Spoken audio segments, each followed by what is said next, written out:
నమస్తే, welcome to reflection news. నేను Sharma. Vijay CM అయ్యాడని తెలిసి మొదట షాక్ అయ్యా. అతడు సీఎం అయితే అసూయపడేవాడిని. రజనీకాంత్ ఎవరు సీఎం అయితే అసూయపడేవాడు? నిజంగా రజనీకాంత్కు ఆ లక్షణాలు ఉన్నాయా? ఆయన జీవితమే మిగతా నటులకు మార్గదర్శకుడు. రజనీకాంత్ ఒక సమున్నతమైన స్థాయిలో ఉన్న నిరాడంబర జీవితాన్ని గడపడంలో ఆయన ప్రథముడు. మళ్ళా దైవభక్తి, హిమాలయాల్లోకి వెళ్ళి ధ్యానంలో ఉండి వచ్చేటువంటి వ్యక్తి. ఆయన అసూయపడేవాడు అంటే నమ్ముతామో మనం? కానీ ఏమన్నాడు? ఆ మాట ఎందుకు వచ్చింది? అది సోషల్ మీడియాలో వచ్చిందా? నిజంగా ఆయన ఏమన్నాడు అనేది మనం తెలుసుకుందాం. తమిళనాడు సీఎం విజయ్పై తాను అసూయపడుతున్నట్లు సోషల్ మీడియాలో జరుగుతున్న ప్రచారాన్ని సూపర్ స్టార్ రజనీకాంత్ తీవ్రంగా ఖండించారు.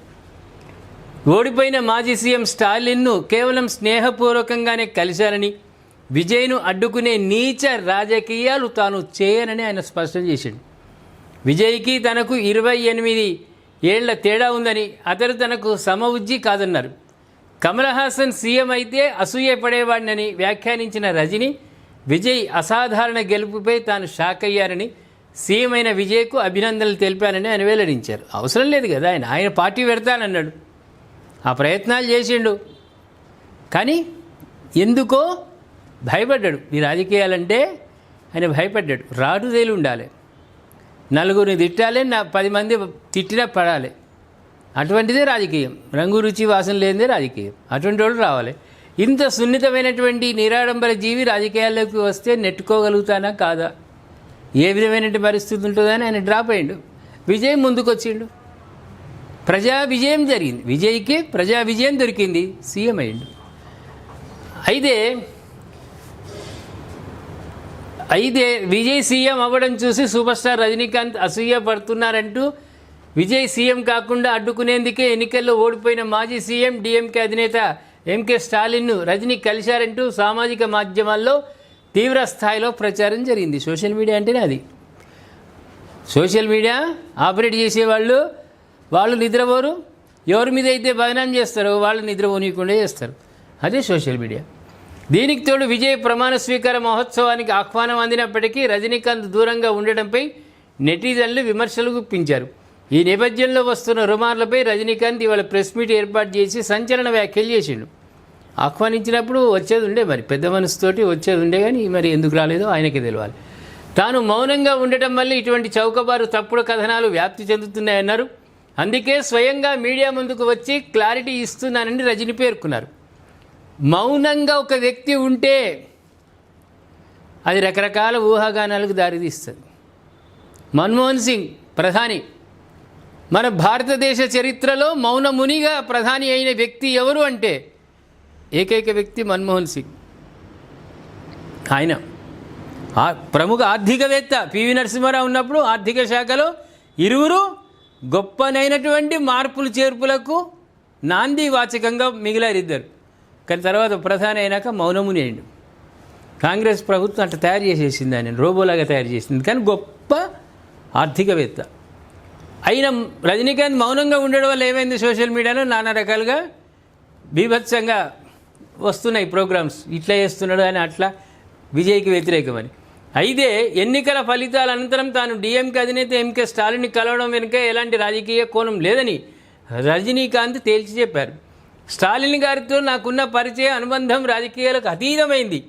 ఎన్నికల్లో ఆయన ఓడిపోవడం ఒక స్నేహితుడిగా నన్ను తీవ్రంగా బాధించింది. అందుకే వ్యక్తిగత స్నేహబంధంతోనే ఆయనను పరామర్శించడానికి వెళ్ళాను తప్ప విజయ్ సీఎం కాకుండా అడ్డుకోవడానికి కాదు. నేను అలాంటి నీచ రాజకీయాలు చేసే వ్యక్తిని కాను. అసలు రాజకీయాలతోనే నాకు ఎలాంటి సంబంధం లేదు అని రజనీ ఘాటుగా సమాధానం ఇచ్చారు. ఒకటి, ముందుగా విజయ్ని కలిసి నువ్వు తర్వాత స్టాలిన్ దగ్గరికి పోతే బాగుండు. సినీ నటులు, మీరిద్దరు సినీ నటులే. మొదలు విజయ్ని ప్రశంసించి స్టాలిన్ దగ్గరికి పోతే ఏం కాకపో.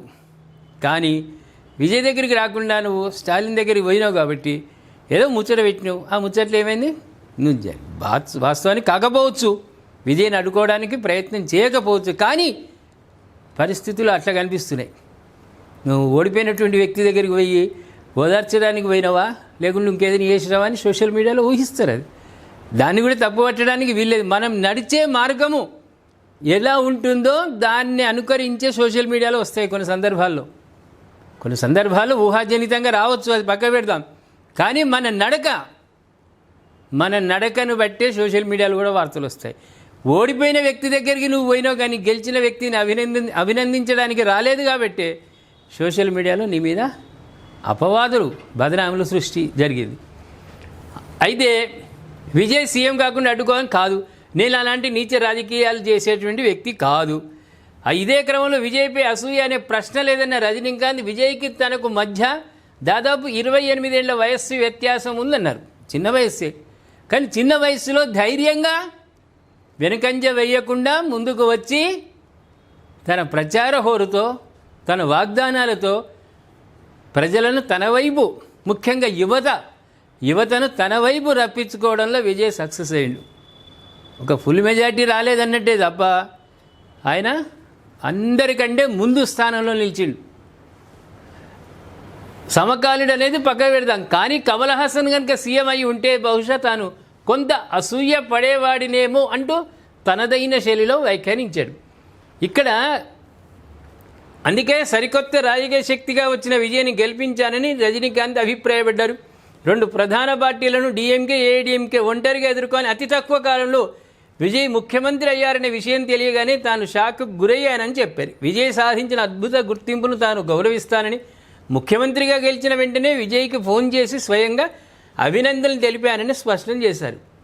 నువ్వు ఫోన్ చేసుడు, వాట్సాప్లో పెట్టుడు అది కాదు.